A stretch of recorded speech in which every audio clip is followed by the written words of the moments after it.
guys, welcome to Loaded Potatoes. We're trying something new. If you're seeing this and not just hearing us. I feel like most people hear us. I know. So they wouldn't really know the doesn't even difference. matter. Yeah, I know. Doesn't even matter that we're like squeezed into a car.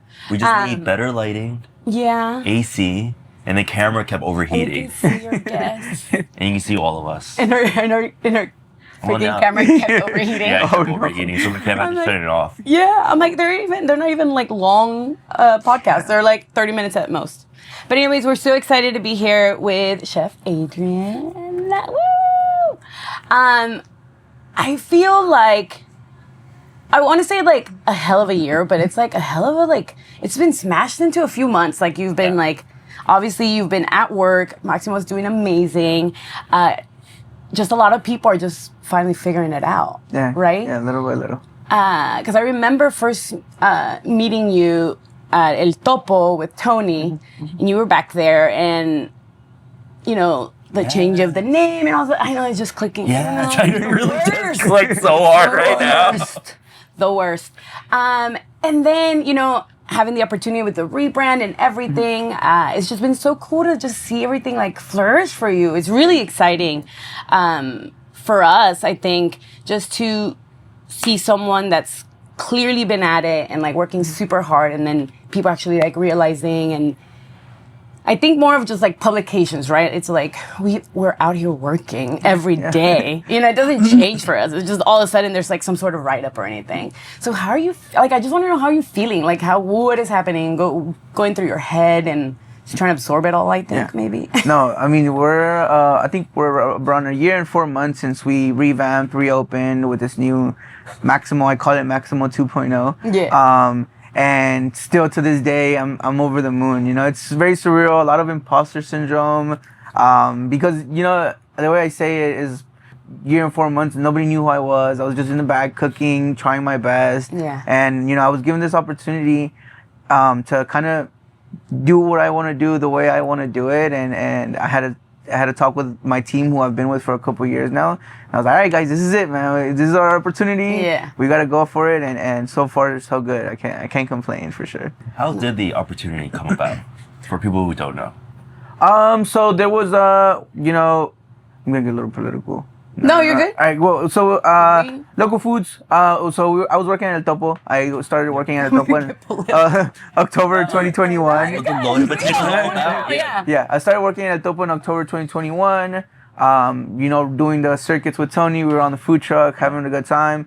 And when I started working at El Topo, I think the team was very young still. They were still trying to find their footing. They had just come out of COVID. Yeah. And I know that was very hard for everybody, and especially I got to see it firsthand with Thomas, who had opened right around the same time that Tony did up in spring, and I was with him throughout the pandemic and got to see all those hardships, right? So I just could only imagine what El Topo was going through during the same time. And just as someone who I am, I've always tried to be the best at whatever it is that I'm doing. And I saw a lot of potential for that in the El Topo team, to just kind of go in there and do a little bit of me and learn and teach. And yeah, so we had a great run. It got to the point where I think Tony needed a partner with someone to keep that Moving on to the next keep that going. Yeah, for sure. And he got into contact with Benji from Local Foods Group, and they started a partnership. El Topo closed, I believe, in like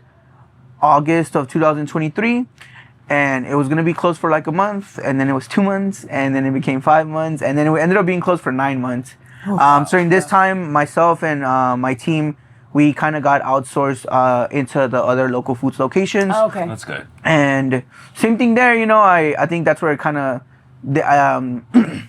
proved who I am and what I was, right? I went into this restaurant. I had worked fine dining most of my life, or most of my career. It had been short at the time still. But here I am in this salad sandwich shop in Houston, who's like turning and burning, you know, a lot of... Legit. I love local foods. I know. So Local they food crushes. crush local foods. And they kind of threw me in. I became a sous chef there, and, you know, started just making crunchy chickens, ordering all of that stuff, and I just thrived, you know. And now same thing where it's like, but my whole mindset was like, I'm gonna do my best here so that I can go back to our thing and crush it over there, right? Sure. So 9 months later, in April of 2024, Maximo opened its doors. It was a fast casual concept. Okay. Tacos, sides. There was burritos, burgers, I think we went to quesadillas. that version. on the we menu. went to that one. Yeah, and when that opened, it was a huge success. I think there was a lot of buzz of like this restaurateur who's been in business for, I think at the time it was like 25, 26 years. Yeah, but he's been partnering at with, it. you know, this Tony, who's also had his cool little crowd going. Mm-hmm. And yeah, we opened, and like the first 2 months of that, it was booming. It was Rushing it. super busy. The team was working a lot of hours, but it was definitely like a rush. We're in the middle of West U, as you guys may know, and it's an amazing neighborhood. But during the summer, most of the neighborhood kind of just vacates the city. They go out Vacation and vacation, stuff? kids Okay. are out of school. Makes sense. And so business kind of started to slow down a little. We were open for lunch and dinner, and I think once school came back on, we didn't see business really pick up too much. Okay. At that time, I think Tony decided to step away from the operations of Maximo, and as it usually happens in small restaurants, they kind of just start to look around. They're like, all right, who here knows the most? Yeah, who could probably like, you know, just kind of pick up where someone else left off. Absolutely. And Love to do. yeah. And so, you know, I was there, you know, because I was all for it. You know, I'm a very devoted, loyal person to what I'm doing and what concept I'm working at. And yeah, I was like, yeah, you know, let's do it. You know, I'm ready to go. And sure enough, the concept itself of what Maximo used to be, it wasn't something that I came up with. It wasn't my food. It wasn't personal to you. Yeah, we were trying our best. We were trying to make it, obviously put our touch on it and make it delicious, but it just wasn't me. It wasn't representative of who I am. Yeah. And Seth Siegel Garner, who's become a friend and a mentor now, we would have a lot of, because he comes from a great background too, Yeah. like fine dining and just elevated food and stuff like that. And just with having conversations with him and him kind of just seeing that I wanted more. I wanted to do things my way, kind of, you know. for sure. You're like, I can and feel the whole. yeah. What I have in mind is this. Yeah. So, you know, it just talks of that. And again, like just business never really picking back up for El Topo. For Maximo. Business not picking up for Maximo. The decision was made that we were going to close Maximo 1.0. And we closed Maximo 1.0 on December 22nd. Okay. We closed for 3 weeks. We did a revamp. I feel like they were too trusting, but they were just like, all right, show us what you got. And so, man. You're like, oh God, baby. Yeah. So, This but is my again, time. yeah, I was like, all right, I'm going to go for it. And in 3 weeks, we had a brand new menu out. They had worked on a new drink menu. We changed our service style, kind of just elevated a little bit. And just about the same team reopened 3 weeks later on January 22nd. And I like to tell people that the rest is history, because from there, it's just been month to month, week to week, month to month. It's been getting busier. We've been getting more traction, more recognition and stuff like that.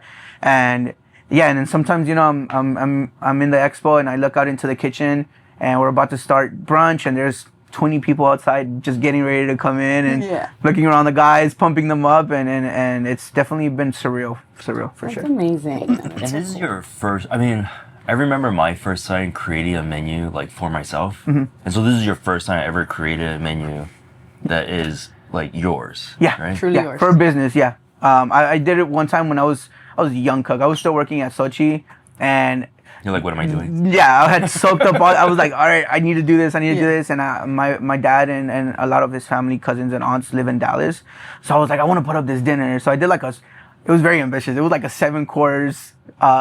35-person dinner, and it was just me and one of my homies from culinary cute. school. Every young kid loves doing You're like, that's what I do. Yeah. And you do it, and you're like, this is not so great. Yeah. yeah. Let's go. So Yeah. that was like the first official thing I kind of did for myself, but from there it's just been just kind of been a line cook.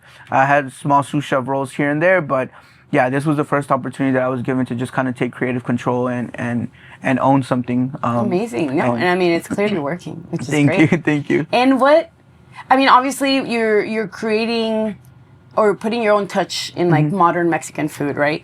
And for you, like what inspires you? I know, is it like family recipes that you're going back to, or, you know, what's that giving you that drive to kind of switch around and make make this cuisine yours? Definitely like my upbringing. I grew up on the north side of Houston.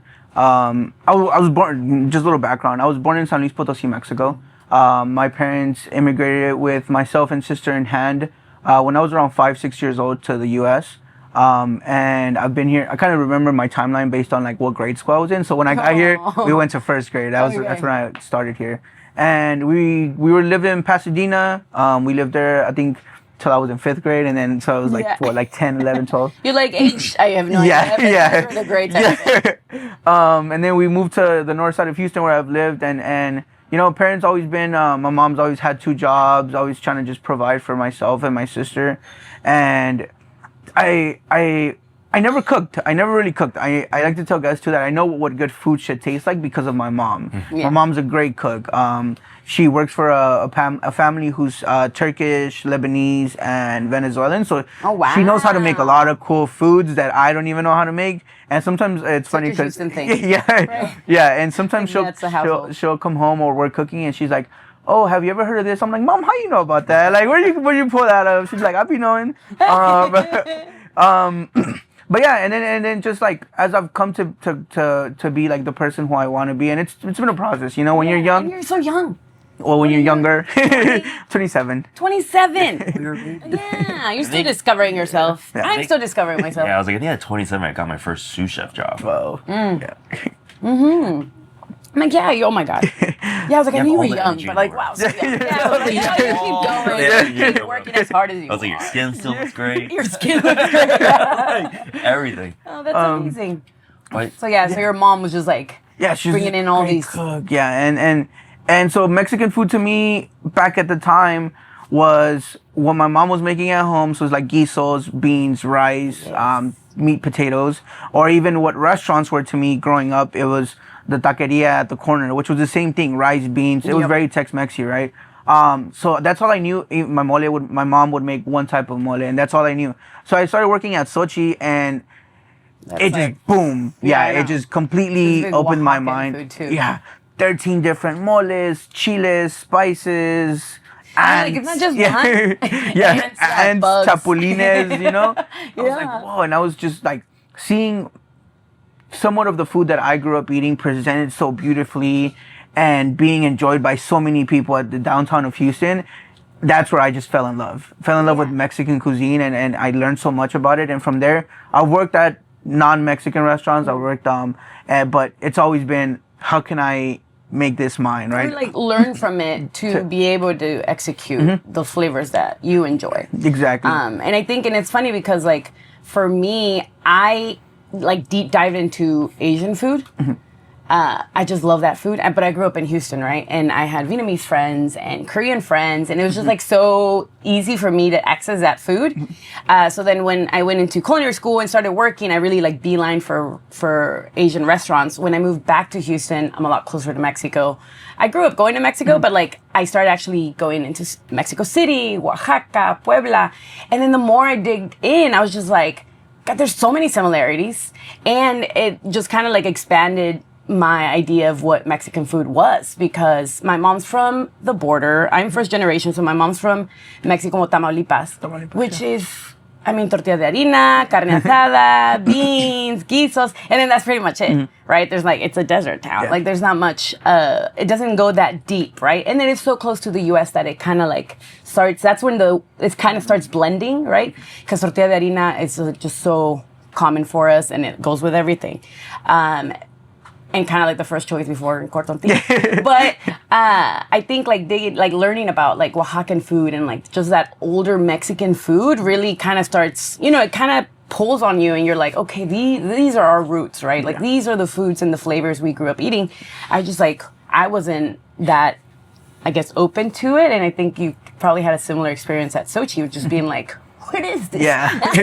What do you mean there's only one mole? I only grew up with one mole too, and it was the light brown one, and it was very peanut buttery because I didn't like it too bitter. You know, now my palate grows. I like, okay, I understand, you know, the differences and the nuances with mole. But growing up, I was just like, can I have more peanut butter? Yeah, a little more. Coming from New York City, like everyone talks about New York City and it's like the center point of like the world and there's so much diversity and so much food and like I've eaten a lot of Mexican food up there, you know, and it's all the things that you would think about in New York City. And then I came here and it's like then I started learning about regional Mexican food, which was like just blowing my mind. So I was like, so it's not just about the al pastors and the tacos and everything. Like you have these beautiful like coastal food from Oaxaca, you know, and all the like bigger cities, and then modern, Sinaloa, yeah, and then foods, the modern seafood. Food. Like it was just so mind blowing, the techniques and the culture and the stories behind all these like beautiful nuances that is Mexican food, you know, and it's not just about rice, beans. You know, I was like the grill and all that stuff, and so it was really nice. And so like, and people always ask me for something. They're like, "Oh, you think the Mexican food in New York is better than here?" And I'm like, no. It's like just like two different things. So I was like, that you can't even compare the two. You know, like a lot of Mexicans migrated to New York City and they created something of their own up there, and then the same thing over here, where you know we're so close to the border now, and like so much culture and everything has blended together so nicely. You know. And then it makes it very uniquely Houston. Yeah, absolutely. And also understanding that the food we're currently creating, the food you're creating, is from your background, right? Like being born in Mexico, very young age, coming to the States, coming to Texas specifically, like that is what shapes our food and what we think of our food and what makes us feel homey and like pulls at our strings. And I think it's really cool to see it evolve and people actually understanding it, which is really nice to have like people that, you know, didn't grow up having those flavors you grew up and still connecting to your food and still understanding that this is something really personal to you and enjoy it, you know, and actually taking it for what it is, which is really cool. And I think it's something that's very uniquely Houston as well, that it is like your mom, you know, she worked in this house, it was like Turkish, Venezuelan, and you know, for your mom, although she's Mexican and she's cooking Mexican food, she's also coming to cook, you know, for your family with the understanding of like, oh, like this technique or these mixture of flavors, I could do that with my own spices and my own take on like that dish or whatnot. And I think it's something that's really unique and what makes our food and your food its own thing. It's like, yeah, it's modern Mexican food. Well, you know, everybody likes to put it in a box for it to better like understand, but it's like, it's a story that makes sense to you because of your upbringing. And I think, which is nice, is that, you know, Local Foods was able, well, one, to see that. Good on them. Yeah. They're like, man, this guy is really going at it. We should really talk to him. One, because there is a lot of people that don't see that, right? And then can let that opportunity slip through their hands. And then for you to just be like, all right, we're going. You're like, they said yes. What am I going to do? I don't know yet, but let me start writing down some stuff. And then, you know, be able to give you that platform to do that. Because, I mean, the restaurant itself looks beautiful. It's just like, it's definitely a vibe. I mean, we yet to have down and sit down for freaking dinner. But I know, shame on us. I know, shame on us, literally. But we are closed the same day, so we are literally you're like my one day, or one day. That's our excuse. Yeah, I know, right? Which it is. I know it kind of sucks. Which I was just telling him too. I'm like, Belly of the Beast. I was like, I want to go there so bad. And we've done like so many dinners and stuff with Chef Thomas and stuff. And that's when I try his food. Yeah, I've been to his restaurant to do a collab dinner, right? But yet to make it there. And it's funny, yeah, just our schedules, you know, it sucks. And also just people thinking that you're like so social, but you're like, well, most of the time I'm working at the really cool event. Yeah. You know? You're like, that's why I'm at the event, not that's because I'm just doing it on my free time. And then like, speaking of, I know you just did your Cinco de Mayo, and that was like a whole new, have you put an event together like that before? No, not of that. I think I want to say not of that magnitude. Yeah. At least for our space and. You're like, we're testing it out. Yeah, we're testing it out. We tried to do something a year ago, but again, I think Maximo was still getting its footing. People were still kind of like, well, it was one thing, now it's another thing. Yeah. I don't know, right? There was still. It's easy to understand that, like, why the confusion. You're like, well, like, give us a couple months. Yeah. We're getting there. Yeah, and then so I think we've gotten, we've made a lot of regulars. We've met a lot of great, awesome guests, people, friends that come through the space, and I as a Mexican, you throw parties and you just send the invite out, and you're just hoping people show up. Yeah. At least my family, which would be a good amount. Yeah. So, So even if it's just us, it's gonna look busy. So yeah, right before, I was nervous, like, oh yeah, ojalá, got some people come through. But yeah. I mean, the event started at 6 p.m. and within 10-15 minutes, the alley next to next to Maximo. Close enough. The alley next to Maximo was just filled with people enjoying themselves, shopping at the Mercadito, getting some good drinks, eating some good food, enjoying some music. Oh, for sure.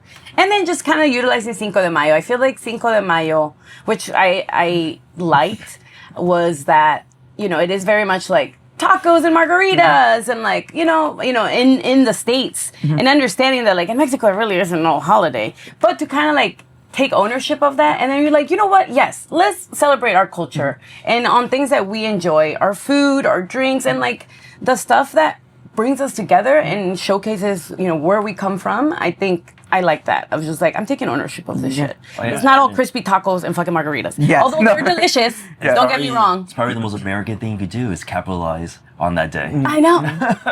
Yeah, exactly. And then that was the thought process too. I linked up with one of my friends, Bo Bundy, who's a big Northside influencer and a rapper and a barbecue pit master. He does a little bit of everything. Yeah. And yeah, that was the thought process. Like we don't want it to be corny or gimmicky, so we try to tap. All the small vendors that we had there were from Northside. A lot of friends, family too, and a grupito. So yeah, it was definitely like very culture driven. Yeah, it wasn't, absolutely. And just giving us an opportunity to just hang out, get together, Yeah, and especially like now, it's like the world is a dumpster fire, okay? It's horrible. It's shitty left and right. So it's like any glimpse of us to be able to like share our culture, be in community, and like be like, okay, it's not all that bad. And it's all not that fucking serious. It's just like, can we just please enjoy like humanity? Just understand that we're all humans at the end of the day.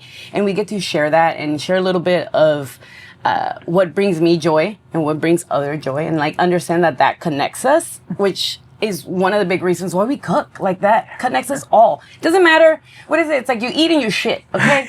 Those are the two things we have in common. No matter how you go about it and trying to divide and do all these differences, it's like we all eat, okay? And that's a connection that we all have, like it or not. Food brings people together, it's like culture, stories bring people together, and it's beautiful that you're creating these community events that brings people together and not so much divide the world that we live in right now. Absolutely. Like our door is open, to everyone and anyone that wants to come in and experience this, and I'm sure that's the same way with Maximo, where like you want people to come in, see your space, feel at home, enjoy your story, what you have to tell them through the food that you're creating, and personally, like, I love when good things happen to good people, and like I've always told everyone, I was like, I don't know him that well. I was like, but he has such a gentle like heart and soul, like it's just emanating off of you. Yeah. I was like, and then becoming a finalist for James Beard, emerging chef. I know. I was like, I was sobbing. Because it's like one thing at a time, right? Sure. And we're literally like, Henry's at Home Depot. Yeah, I'm getting like my checkup at the doctor. Our toilet was clogged. I mean, not our toilet, our bar. Was clogged, right? And so I was at Home Depot doing the most mundane thing and like renting a electrical snake. Okay. I was like, and like before we call the big guns, because then that costs money. I know, and then there, like my phone's blowing up, and then they're like, congratulations. I was like, what is happening? I was like, oh shit, I was like, it's today. I feel like for me, it's just like obviously I know it's coming, and you try to not think about it. Me, I'm like, let me just push it to the back of my head because I don't want to like, I just don't want to feel it or feel the pressure or like the anxiety of like, is it going to be a good day? Is it going to be a bad? Or give it that much power, I guess. And our birthday party was that day. And then our birthday party was that day. And, I'm at the clinic at the doctor's office. And then our friend Casey's just like, Angus and Sherman, Adrian. I was like, oh my God. I was like, Houston, okay. Yes. I was like, You know, okay, just getting baby her Jesus. blood work. Yeah, Her literally. blood pressure is like, off the roof. And then our friend Damar from Chicago, because he's at the ceremony or like the little event that they're putting together. It's not like huge, but it's like they're showing a screen and they're, you know, just the local Chicago chefs and stuff. And he literally just messages like, they just called your name. And then I'm just like, wait, what? Yeah. And then literally I'm about to get my pressure checked. And I was like, I need you to wait. Yeah. Can we just wait right now? I don't think we should check my You're blood gonna get a pressure false right read. now. You're gonna, yeah, no, you're gonna put me on some medication after this. Give me 1 second. I was like, let me just breathe. Let me figure out what's happening. She's like, okay. And then she's like, the nurse just like stepped off. I was just like, oh my God. And yeah, and I'm like, immediately, right when I saw your name, like, and Nick too, I was like, congrats guys. Oh my God. Like, it's just an instant, like, genuine happiness for our fellow Houston chefs. And also, because everyone's just like working their asses I know, off. we're You all know, just we're not trying. like, we're all just trying our best. Yeah. You know, in the hopes that, yeah, great, thank you, thanks for accolades and all of this. But like at the end of the day, we're like, we want our restaurant to be successful. We want our team to be like sustainable and be able to make a living off of this. We want to be able to cook and sustain ourselves. You know, it's like we're not on a scheme to become something bigger, but it's just like when things like that happen, you're just like, oh my God, like people are actually looking at what we're doing. When you're like in it, I feel like you're in a hole. You're just like, we're working the fucking line every day. You know, we're just like, We are working a lot. okay, cool. Thank you so much. Let me just jump back into the restaurant because we're in the middle of service. So it's cool to just see it happen, and it's just genuine like happiness for others that are doing it, and also for our city. Because I think like Houston's been awesome. We've grown up here. We know it's awesome, but for like outside, I guess like outside, not validation, but for people to actually look in and be like, wow, there's actually cool stuff happening, and you know, our story matters, our food matters, and people are like, well, let me go check that out, you know? And I'm like, yeah, fly over here. Yeah. You want to fly to New York to come to go eat? I'm like, you need to fly to Houston to come eat. Like, we have such good food. And I think it's just amazing to see you just flourish, really, because you were just in the beginning of it. Holy shit. And you're so young. I was like, I knew he was young, but like I had to ask. But it's so exciting, and I'm so happy. And you know, we'll get to party in Chicago. Yeah, it's gonna be a good time. I mean, we'll get there like right before, but we'll party in Yeah. Chicago. I know everyone's like, "What are your plans?" I'm like, I have no idea. Yeah. No sleep for 72 hours. Yeah, no sleep for 72 hours, trying to see all our friends, trying to pop some champagne, and try to enjoy it as much as possible, because it's going to be a wild 72 hours for sure. Just to come back and like, okay, back to service. Yeah, back to reality, exactly. Well, thank you so much for joining us. This is really awesome. We definitely, of course, we've just all known in passing, but it's nice to just sit down and like actually not even catch up, but like really learn more about you. And I think people are just seeing all these things coming out, and they're like, oh, who's that? What is he doing over there? So it's really nice to just be able to share a little bit more of what you're doing and where you're coming from, so people can connect a little bit better. No, But thank you so much. Thank you guys so much for I having need me. to find out one more question. I know we do have one more Okay. question. It's not that serious. Yeah, it's not that serious. How do you like your loaded potato? Oh, very simple. Yeah. Yeah, a good amount of salt, obviously. Oh, yes. Season, guys. Season. I don't usually eat sour cream. What? You gotta have sour cream on the potato. Okay. Yeah, outside No of the sour cream. loaded potato, No more. no sour cream. A lot of cheese, Okay. cheddar cheese, Yeah. and just green onion. That's Yeah. simple. Okay. Yeah. All right.